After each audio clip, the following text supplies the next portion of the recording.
بسم الله الرحمن الرحيم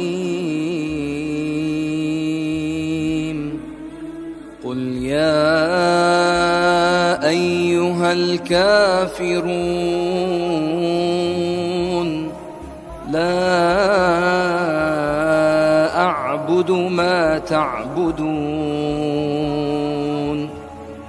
ولا أنتم عابدون ما أعبد ولا